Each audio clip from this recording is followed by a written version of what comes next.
It hides the OBS window, that's fine.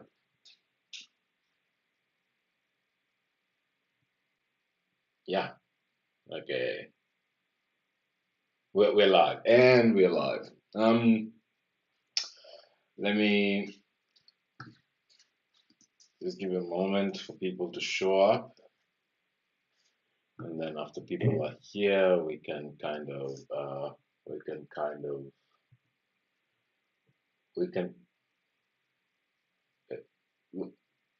can you see the stream? Is it showing the slideshow? No, it hasn't started on for me. What? Let me load. Oh, okay, you can see. What is it showing now? The live stream? Yeah, now the slides. And now? What is it showing now? Marvin, what is it showing now? Yeah, the live stream, but we have an audio issue. What? We haven't done. We have an audio issue. Audio issue. What audio issue do we have? You can't hear me. I can hear you twice. Oh yeah, because the live stream is open. You can hear me twice probably.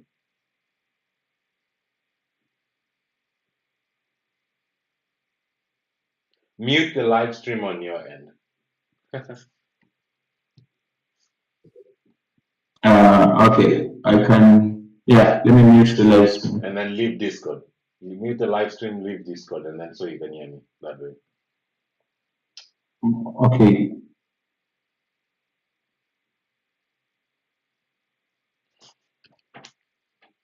Is that good? Is audio in one place now? Yeah. Awesome. Welcome everyone. It's Tuesday. I usually do these streams on Mondays, but this week we're gonna do it on Tuesday, and we're gonna do it with a friend of mine, Marvin. I've known Marvin for I think 6 or 7 years now, and we've been working on systems level programming together on quite a few things and some web development. Today's presentation is going to be a new one. We're going to do some sort of like little pair session, and Marvin's going to take us through Bluetooth low energy, and we're going to use Zephyr as a vehicle to understand Bluetooth low energy when we get to that point. So without further ado, I'm Zach, and I'll hand over to Marvin so that we can hear for today. Awesome. Welcome, Marvin. Hi. So today we're going to demystify Bluetooth low energy with Zephyr. And to start that, we'll have a little session that covers the overview of basically what Blue low energy is. So without further ado, I think we can start. Our first slide. Our next slide. Is it this one? Or the next one? This one.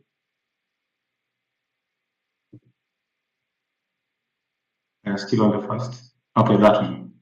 So Bluetooth low energy is a wireless standard that was designed from the ground up. So we can't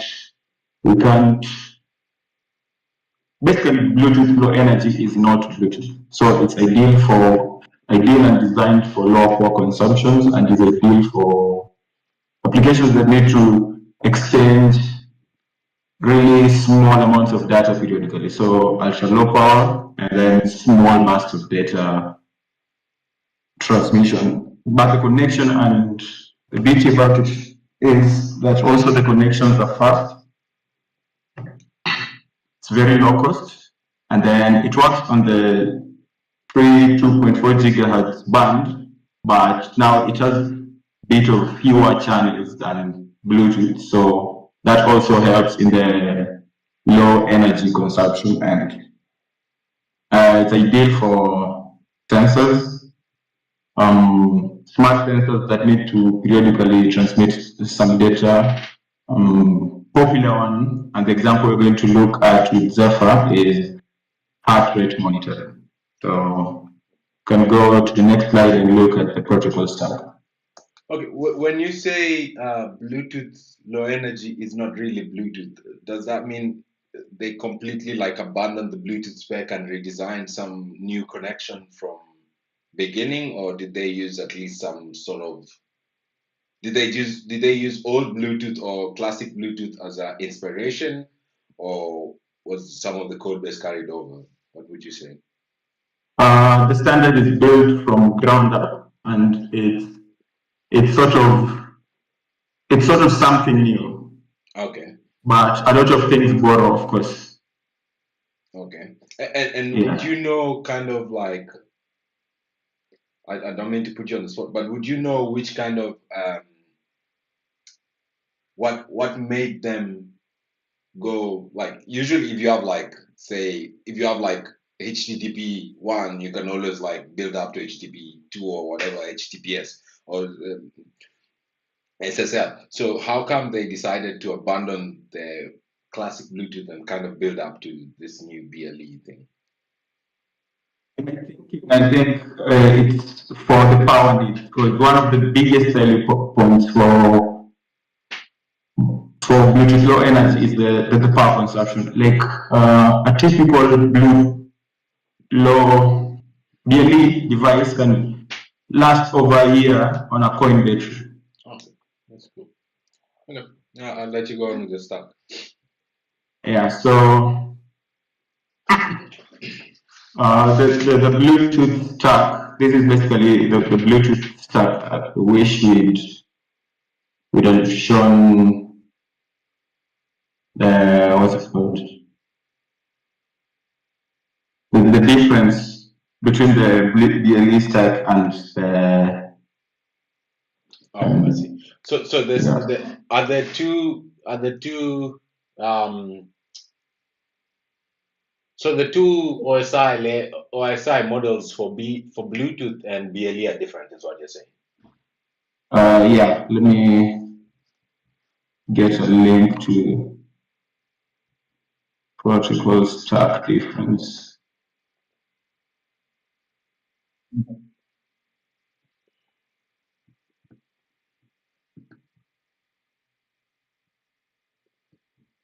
A second.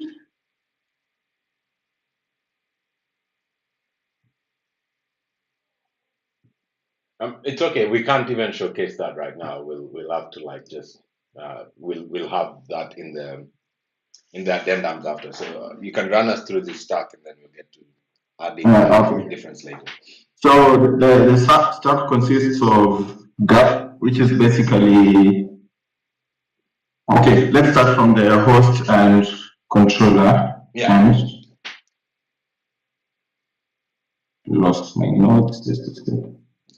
Okay, so the host implements all the high level protocols and profiles that provide the high level API for us now building the applications on top of BLE. Okay.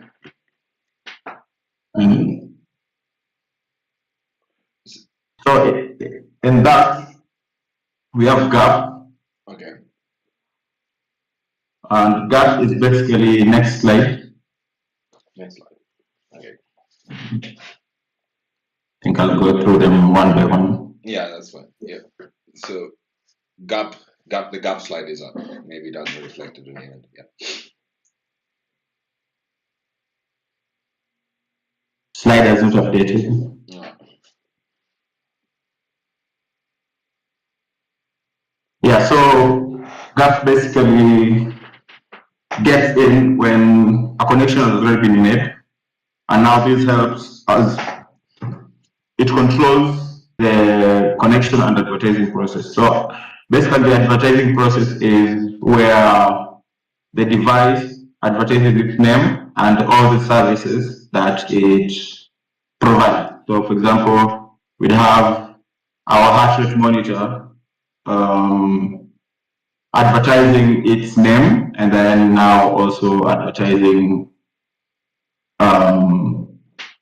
the service, the heart rate service that it provides with a unique predefined ID. So all services have unique predefined IDs, but we also have the leeway of making custom services on top of BLE. So, for example, the Zephyr Bluetooth Stack API gives us the ability to define our custom services.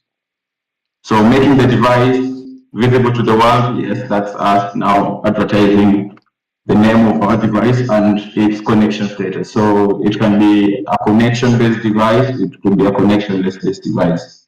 Okay. So that's basically how it determines how the two devices can interact or not interact. That also defines the roles of our devices. And we have four roles, and we have them divided into connection-oriented roles and connection-less oriented devices. So basically what a central device is, it's like your mobile phone. And now a central device mostly always initiates the connection. Okay. And it is able to connect to more than one device at a time.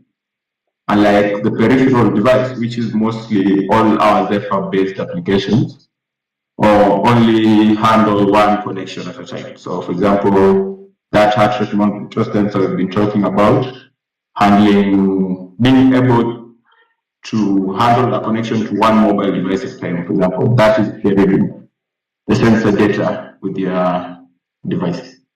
And then there's the connectionless roles. This is just, for example, the broadcaster sends out BLE advertisements, so like a beacon, and those are connectionless.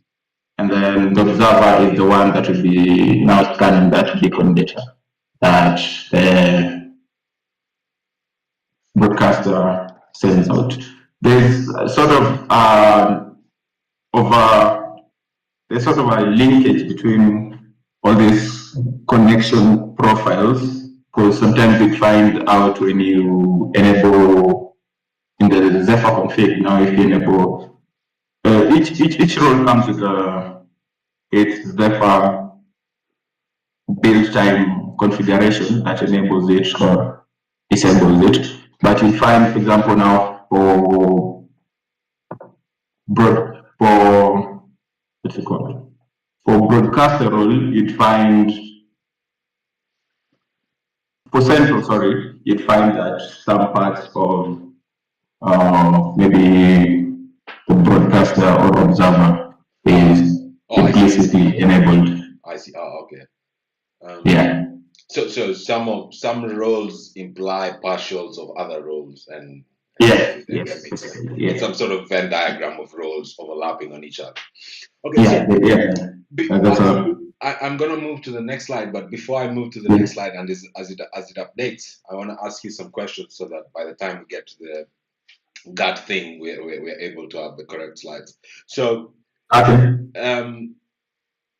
I kind of understand where I need to use the central and the peripheral. Like if I'm building a peripheral, like if I'm building Bluetooth headphones, I would build them as a peripheral device. If I'm building a central hi-fi radio that can connect to Bluetooth speakers, then I would build a central application. But now my kind of confusion comes when we're talking about like the connectionless roles, the observers and the beacons. Would you be able to kind of even if it's just on a light level explain, or like give us an example of where would you use connectionless Bluetooth? And obviously it's quite good for battery life, but in which kind of scenario would one use connectionless Bluetooth?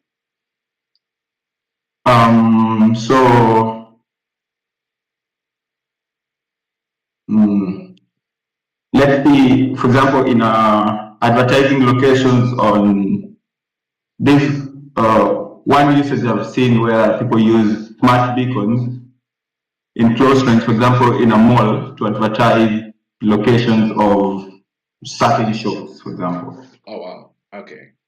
Yeah, so there are, because of the small ranges, Their beacons are put in at some, for example, I have a beacon at a starting corner, and I can advertise maybe the location in terms of where you, relatively to where you are, because we know you're connected to this beacon. You're receiving, not connected, you're receiving data from a certain beacon, and we know this beacon has a certain range that we already know, right? So we know how close you are to us or something like that. Yeah. Okay, cool. Oh, I see. So, like indoor advertising, indoor locational awareness stuff, Yeah. indoor. Yeah, just basic connection finding. Yeah, indoor massively multiplayer Location. games. Yeah. Collecting Pokemons and things of the sort. Yeah. Basically. Something like that. Yeah. Okay, cool. Okay. I think we're on the next slide, and it's the GAT. Yeah. So GAT is generic attribute profile, and it defines how two BLE devices transfer data back and forth using services and characteristics, which are concepts that. So basically, what a service. So I think I've kept mentioning the heart rate monitor service. So a service is, so that is like not the profile, and then there's a service, and the service has characteristics.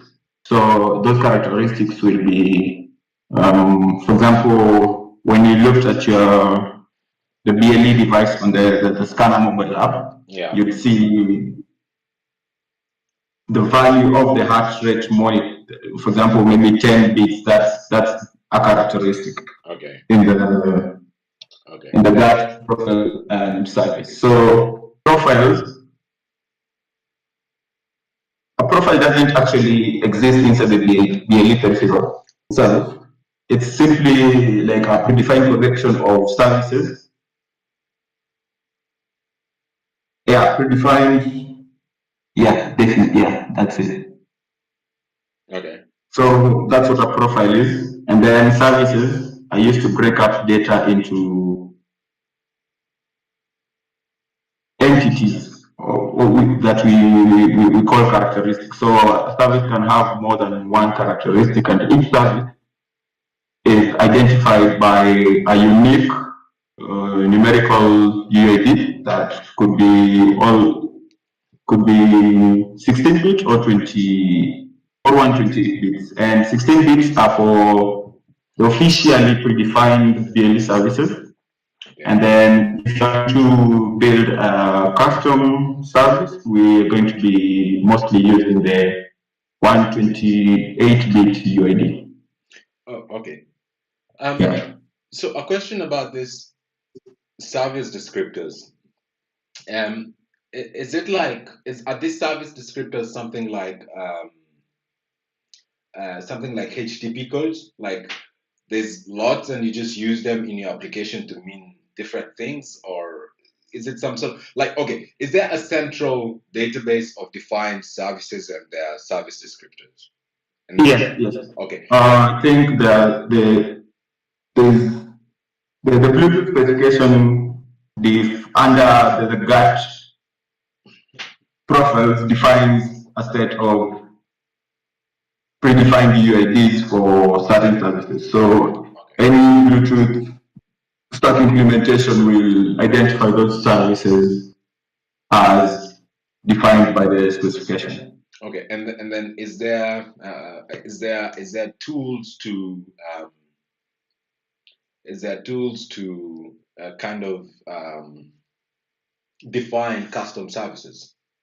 Oh yeah. The Zephyr Bluetooth stack offers a very, very concise and simple way of implementing custom services. Okay, and how about if someone isn't using Zephyr? Like there's like a standard or a protocol document somewhere you can go follow and kind of define this? Yes. Okay. Before, I think the next slide takes us into Zephyr. So before we go into Zephyr, I just wanted to come back to the stack architecture and kind of like um, just revisit this. So because these are the kind of like I feel a lot of times when I'm starting to build things and I'm Yeah. building something that is new to me, you come upon all these abbreviations and you're coming upon all these abbreviations or names of things. And in the Yeah. beginning, they can be very it can be very scary and intimidating.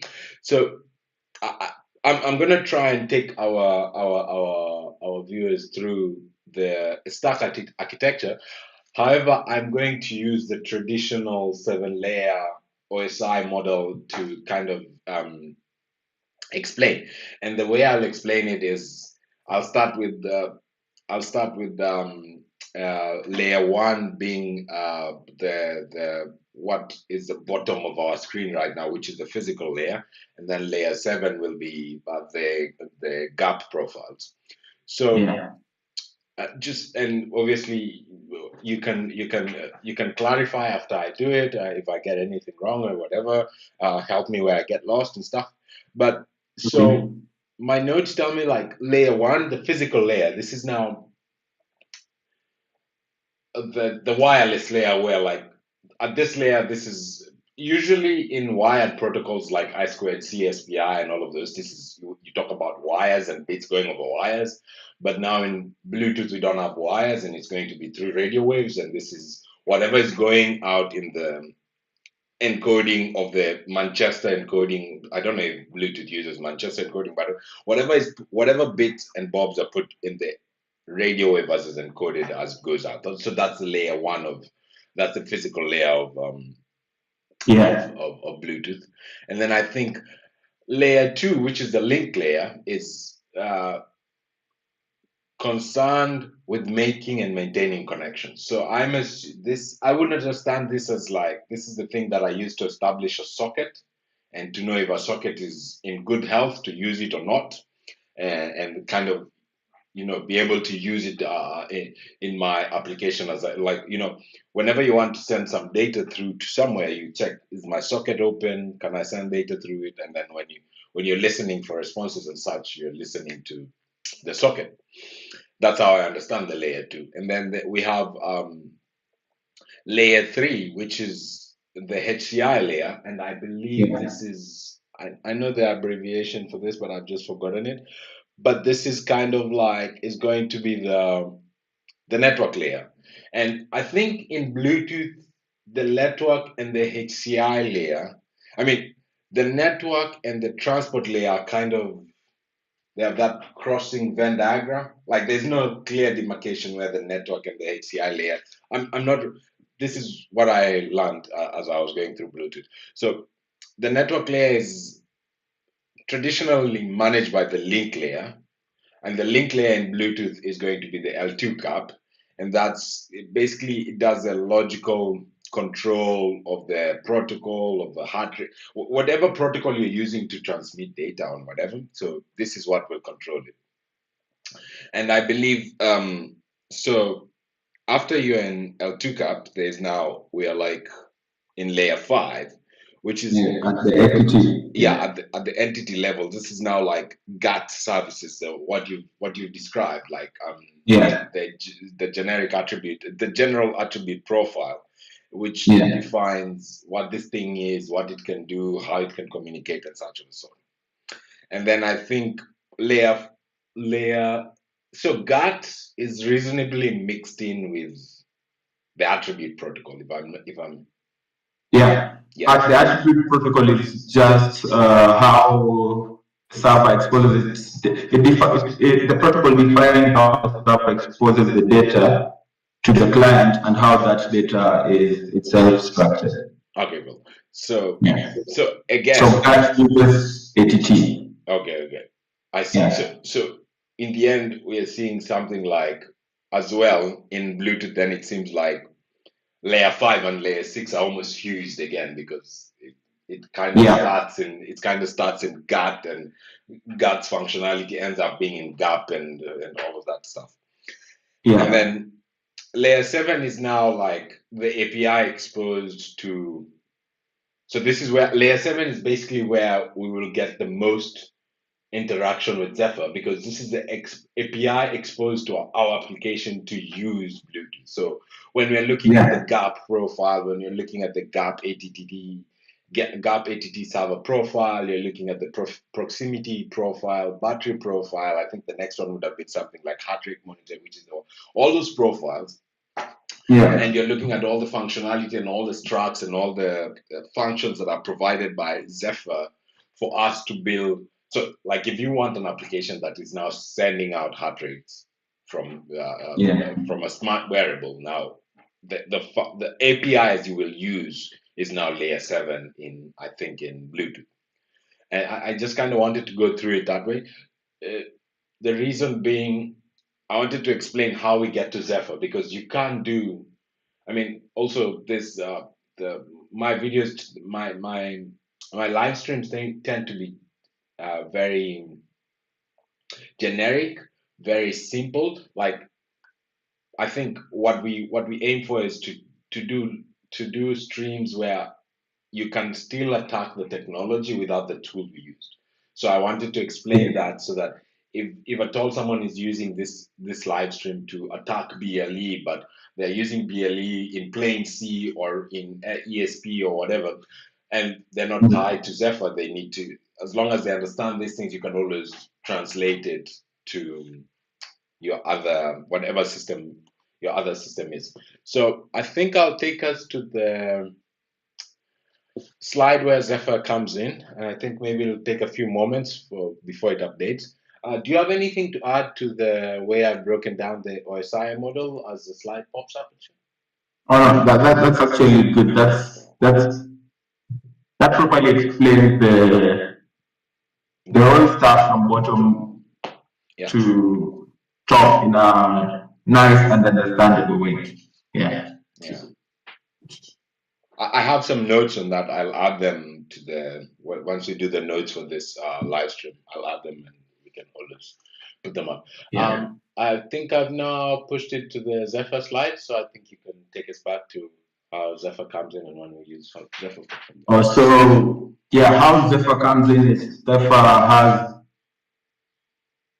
a complete implementation of the Bluetooth the BLE stack that is very well done, and also carries on some implementation of the classical Bluetooth BR host layer, but mostly for our purposes. And I think you get to use them in scenarios where you're doing something a little bit more complex and needing to use something that is in classical Bluetooth. Yeah. Yeah. So if you're doing something with a legacy system involved that cannot be replaced, and you have to like work with the sensor in the field, then maybe you'll have to build classic Bluetooth just so you can communicate with something that was made 20 years ago or something. Yeah. So with Zephyr, there are two configurations that we can use when implementing or using BLE. So there's a single chip configuration, and this is basically having a single microcontroller which has all three layers of Bluetooth of the BLE stack that we've talked about. So that's basically your hardware, your host and controller, your host controller, and then your hardware. So basically, the stack on a single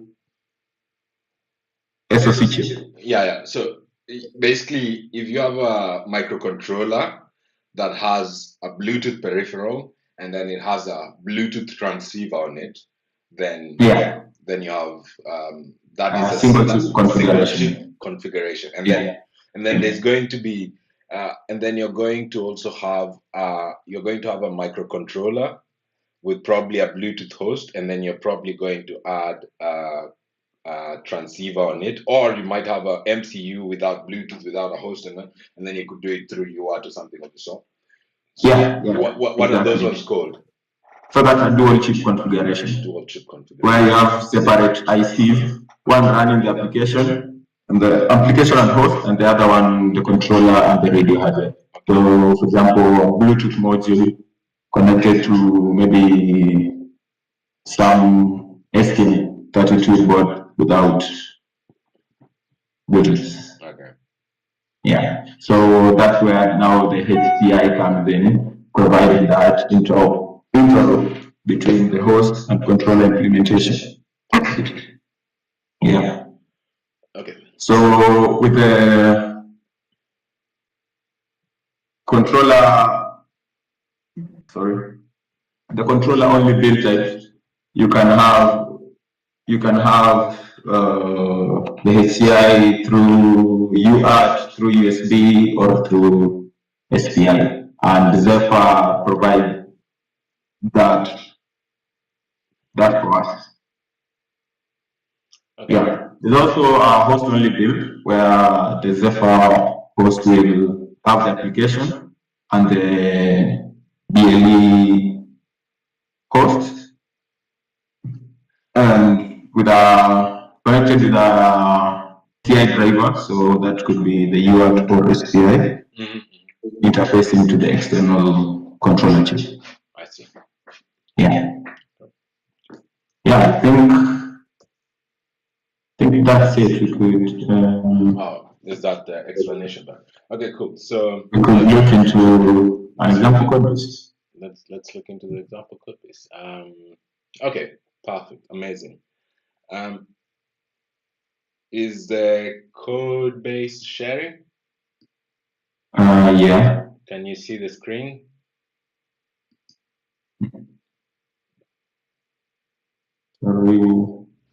Is the stream showing the code? Basically. Yeah. No, it's showing the code. Okay. I'll zoom in a bit more. Okay, cool. So I think I'll jump in here and kind of like take us through. So basically with Zephyr, I think Marvin, let me know if my screen is showing. So with Zephyr, yeah, it's showing. So with Zephyr, you have a lot of samples. You have a lot of samples on Zephyr, so you can go to the Zephyr Artos and Zephyr project, and then this samples directory has quite a few samples. And today we're going to be looking at the Bluetooth, and I believe we're looking at so all of this GAT profiles that you can, all of this are GAT profiles that are examples that you can use to build an application. What we are going to look at, however, today is the peripheral HR. So let's look at that quickly. So what this does is it's similar to the peripheral one, the plain one sample. And then when you connect to this, it will run. Basically, when this is connected, it will generate. Once the device is connected, it will generate dummy heart rate values. Okay. So this is kind of like what this is what Zephyr gives us. This is one of the samples that Zephyr gives us. So, and today we're going to be using, it's going to be small. Today we're going to be using NRF, I think it is NRF52840 So that little guy, I'm gonna use that. A few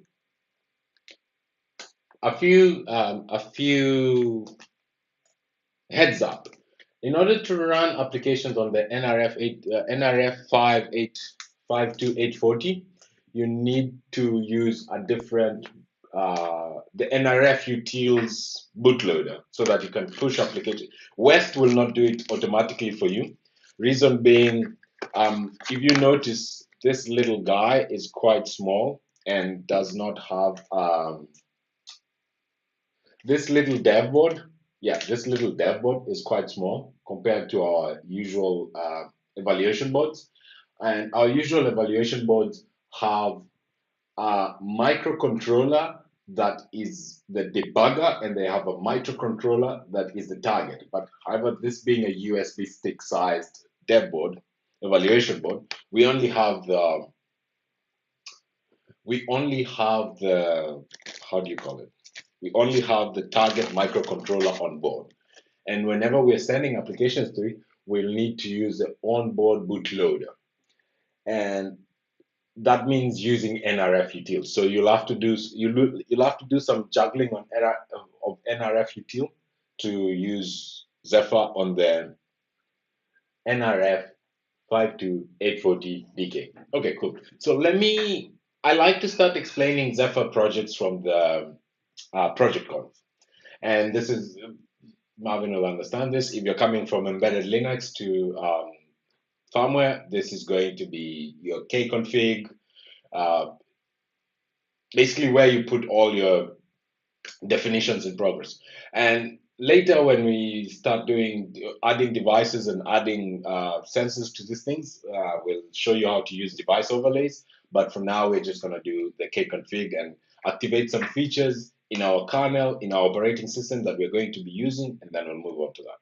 So first thing I like to do is go through the kconfig and see all the options and basically know what all the options are so that we can use them. So we have config BT, which enables Bluetooth. And then we have config BT SMP. This enables the Bluetooth Security Manager protocol. And then we have config BT peripheral, which assigns us a peripheral role. So this means we are in a connection full mode or connection mode, and in this state we will be one of the peripherals, not be the central one. There is also code examples for the central one if you so wish to find them. Okay, and then we have config BT DIS, and this is basically we enable or disable GATT device information services, and basically this is for when you, depending on what you want to broadcast, how much you want to broadcast, to who and how. And then we have BT DIS PNP. This just enables an ID characteristics in the device information service.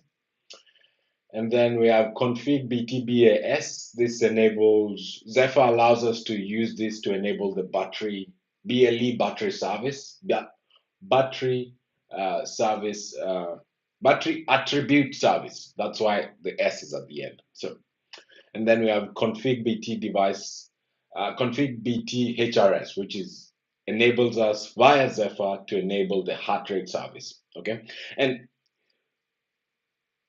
traditionally, if you do this from bare metal, if you do this from like you want to play with registers yourself, most of these configurations options that I'm just lightly skimming through, this will be functionality you would have to build yourself, and you would have to like test and debug yourself. So now comes along Zephyr that has all of this functionality that we can just activate or deactivate and use as we wish.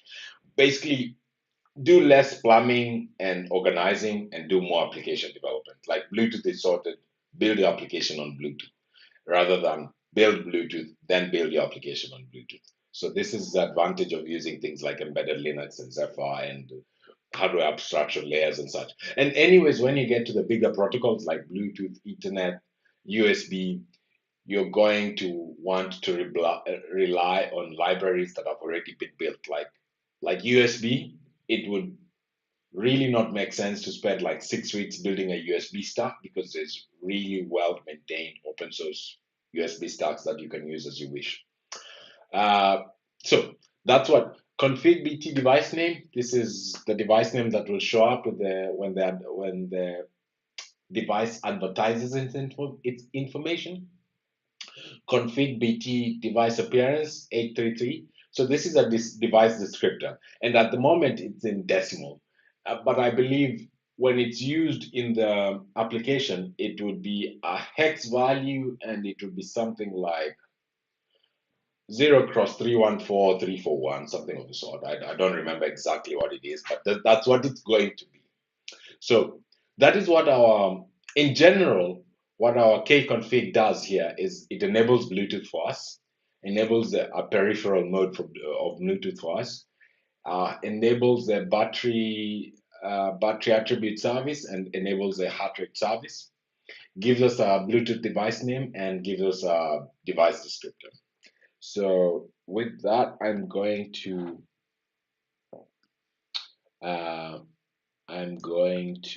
go to the code and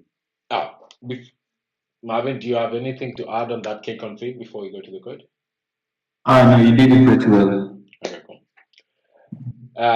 Do you perhaps have a way you want us to look at the code, or shall we just how do you want us to attack it?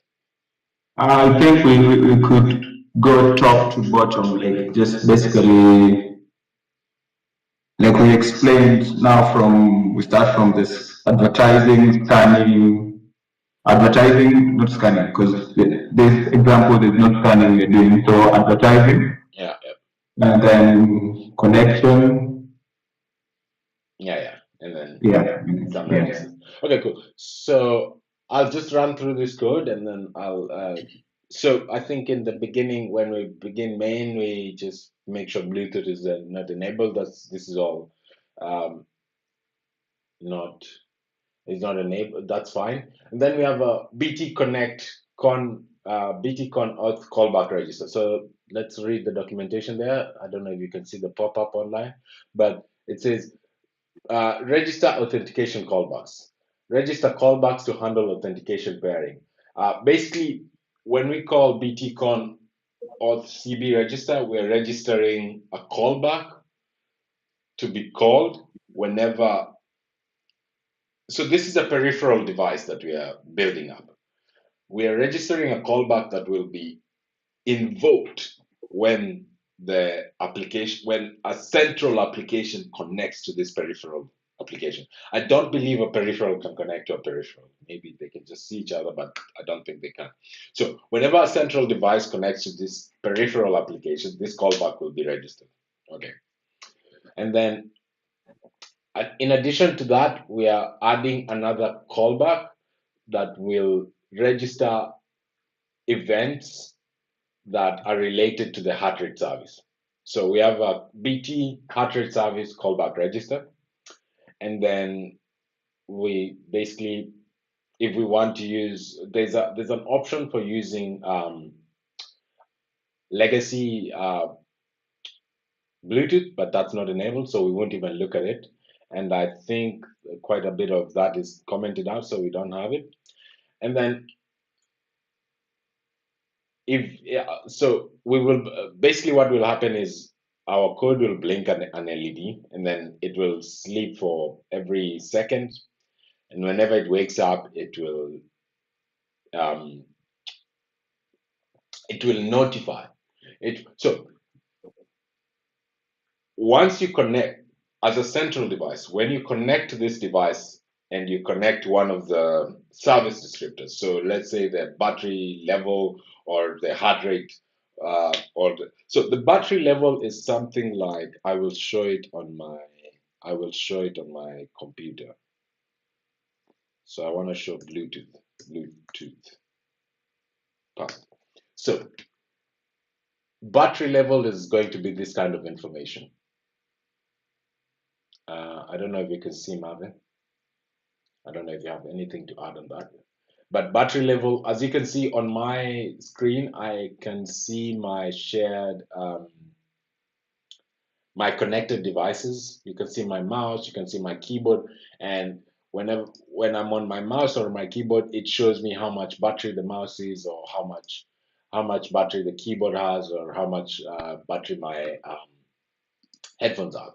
So, and that is being streamed. Those are measurements that are being streamed to my central device, which is my laptop, from my peripheral device, which would happen to be something like my Beats headphones. So whenever I'm seeing the battery, so just now as I showed Bluetooth, whenever I can see the battery, if I go to Bluetooth here and I can see battery here for the Beats is 22%. The battery the battery attribute service on these bits is streaming notifications to my MacBook, which is a central device with the battery level. Okay, cool. So, and then after that, basically in our while loop, in our while loop, we have heart rate notifications going out, battery notifications going out, and basically LED blinking. I'm going to start building. Marvin, anything to add? I could say something on, let me get it. Where do you want me to go? To the top where we define the advertisement data. Line 23, I think. Line 23. Yeah. Yeah. Okay, cool. Yeah, perfect. We're there. It is just going to take a while to show.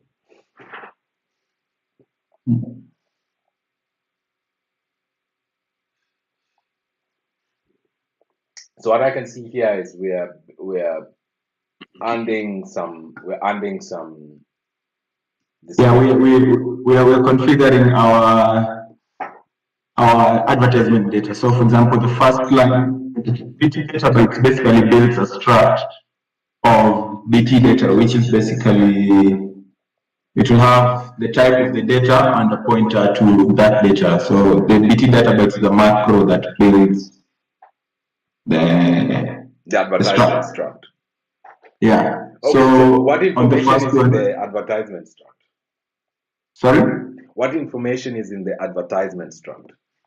Yeah, so here we want to use BLE general, and that's BLE add general, okay. But we are explicitly disabling anything classical Bluetooth. That's why we say BLE add no BR EDR, so that's disabling classical Bluetooth. And then now we in the next BT data bytes we register our services. So like the first one we see is the BT UUID for heart rate monitor service, and then for the battery, and then the other one. And then config BT advertisement is basically there's an extended version of, there's advertising with extended functionality. So if we had enabled that in our built-in config, we'd have that functionality. So it's just extended advertising and scanning support, which is mostly an experimental feature. Okay. Okay. Cool. Okay. So describe this BT advertising data in bare metal for me. Like if I didn't have Zephyr, just like a general run through, what would I have to do to build this BT data, and then what would I do once I built that BT data? What would I do? So how does the advertising and connection and streaming happen? So basically, this is where now the ATT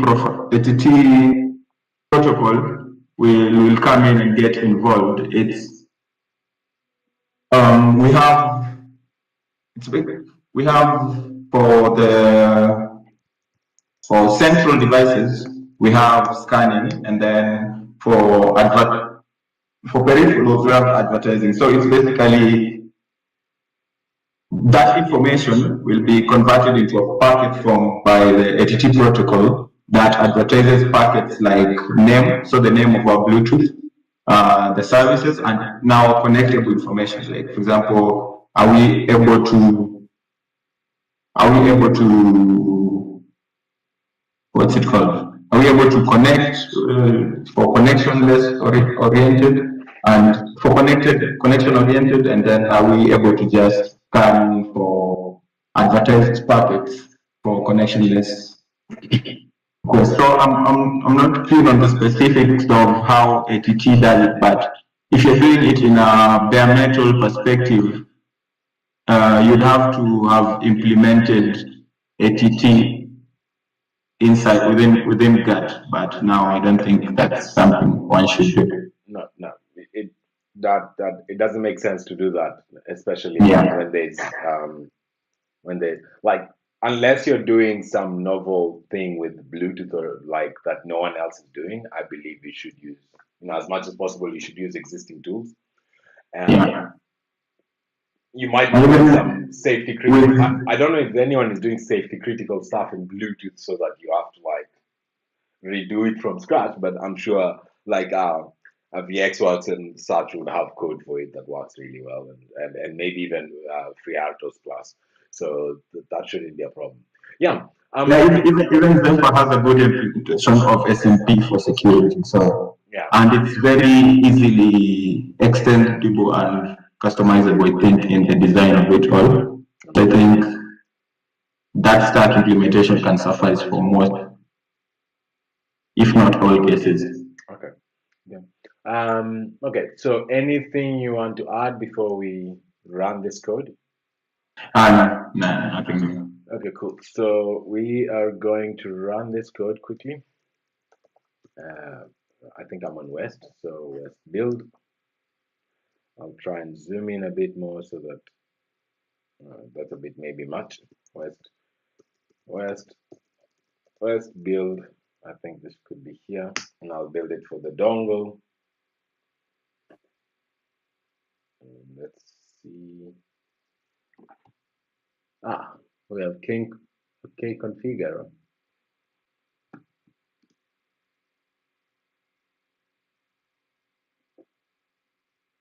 I know exactly what it is. I added.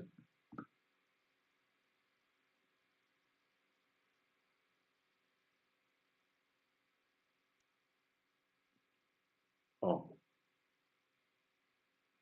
why is that not working?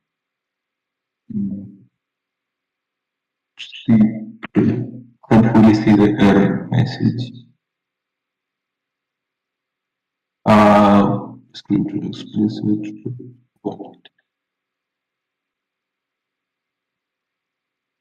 Is that the UUID for? No, I know what's up. It's just sometimes you add comments and it doesn't like where you put the comment.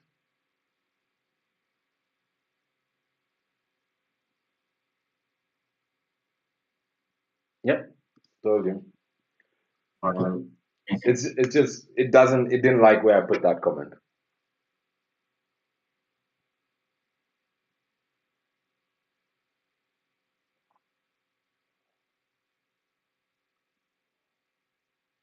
Yep, it was just a comment.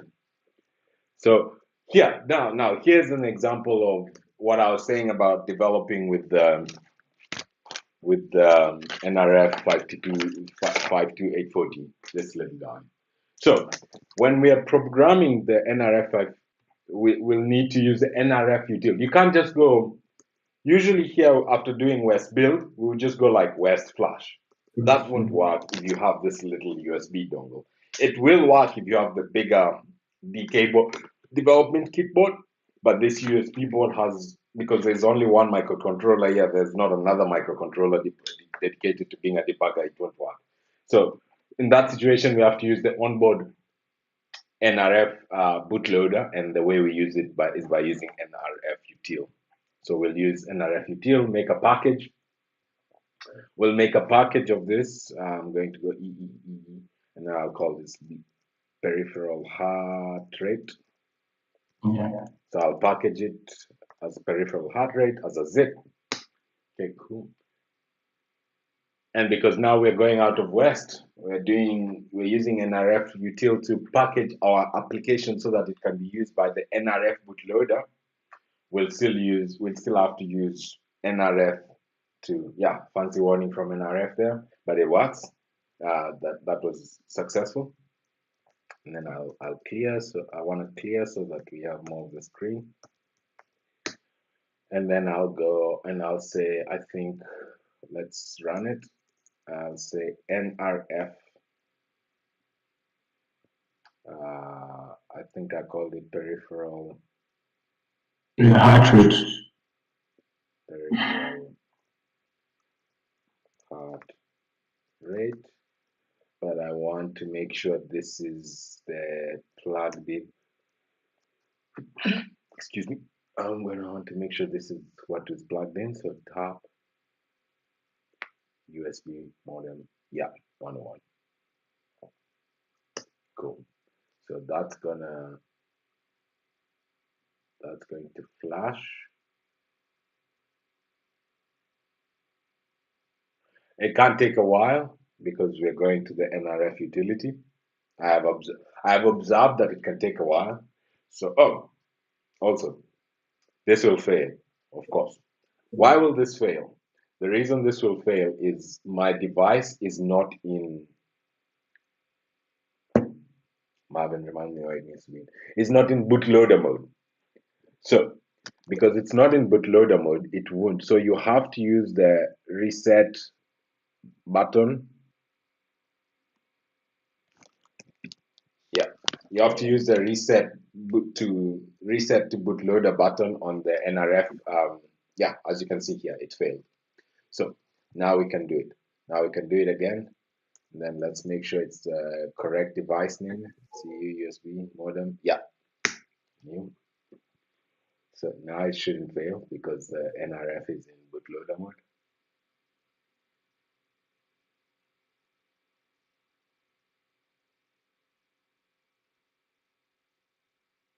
Yeah.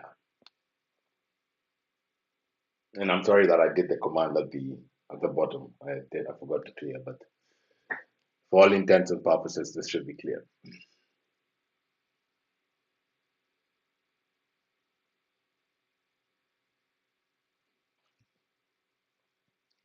It does take a minute. Just give it a bit.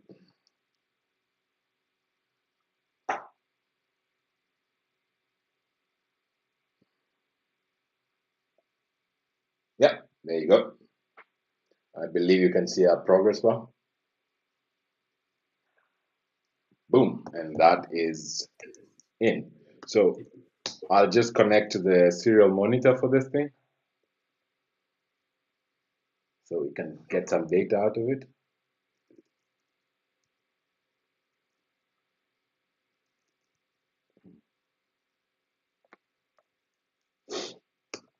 Okay, cool. So let's see, what is that? So it says it's connected to a NRF52840. The firmware is the version that we have, the identity, we have an HCI version, we have an NLP version. It says it started legacy advertising, it's connectable, and scannable. Advertising successfully started. LED, it's blinking the green LED. I wish I could show it. I kind of can. No, I can't. Sorry. We'll figure this out for the next one. It's blinking the green LED. But okay, what I'm going to do now is I'm going to show you that I can scan. And I'm happy that this string is on the screen, Demystifying BLEHR. So I have this application on my device, which is a BLE scanner. Just download any. I'm using an iPhone. What I'm going to do is I'm going to scan and see if I can find that Zephyr heart rate sensor. So here it is, I think. I'll wait until Marvin tells me you can see it on screen before I can move on.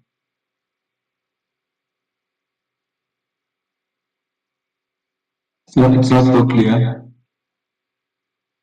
Anyways, so there's the screens there says Zephyr heart rate sensor. Yeah. In any case, once I connect here on the screen on my terminal, you'll observe it start to spew stuff. So I'll connect to it. Let's see. Yeah, connected.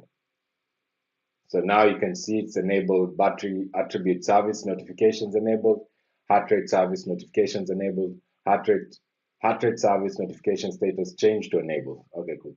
So on my device, I can choose to go on my BLE scanner app, I can choose to go and look at the heart rate monitor and see what happens. So if I open the heart rate monitor and I just look at it, and I think if I change the okay, I'm trying to change the, so let's change the notify. Yeah, So you see, on my device, I've disabled the heart rate monitor. And as you can see, we have a log there that says the heart rate monitor has been disabled. And if I enable it, heart rate monitor has been enabled. And from there on, I'm really sorry for the bad screen quality, but if you squint at my stream, you will see that I am getting heart rate services from the BLE device connected to my laptop. Okay, cool. So I'm gonna pop up the questions thing. See, let's see if anyone has any questions. If you're in the audience, if you're watching this live, you're watching this on Discord, if you're watching this later, please leave a comment down below with any questions you have. I think we're like 15 minutes over for what time Marvin had planned. What did we do today? We basically explained what BLE is, and rather than look at really long code bases to understand it, we used Zephyr, the RTOS OS, to break down, use already built code to understand a concept that we were trying. The points of this pair session is usually to understand the concept in such a way that you can start investigating for yourself. Because I believe for me, and I believe for Marvin as well, when we learned how to ask the right questions and how to discover where to look for the information, then you can really quickly progress in your development career. It's not about knowing the code. It's more about knowing why you have to write the code and where you have to go look for what rules you have to follow when writing the code. If you can have those bits of information, then it's quite easy for you to break down a problem you have and build up to a solution you want. I think we'll try and make Marvin's still waiting for his hardware, and that's the reason that I'm the one who's doing the VS Code today. Once his hardware gets to him, I'm pretty sure we'll have some pretty cool examples to do, and we'll have another stream coming up. I don't know. We'll see what Marvin wants to stream next week, and we'll work on that. As for me, first of all, Marvin, do you have anything to add? What do you want to? Where can people find you? What do you do? Let us know first of all. I'm an embedded Linux engineer. You can find me mostly on Discord. I'll share I hang out on the Gaucho server and also hang out on the David server. Yeah. And I can share my Discord. Yeah. Also. Marvin's Discord will be in the description for this video. So yeah, it's been amazing today to explore BLE. I've learned quite a bit that I didn't know already, and quite a bit of the information that I had, that I knew before this, has become solidly ingrained because I've had opportunity to look at this from many perspectives. Thank you so much, Marvin, for rocking up to my pair session today. Yeah, and I look forward to seeing what we can do together soon. That was BLE from Gauchos. Thank you so much. See you guys next time. Cheers. Cheers.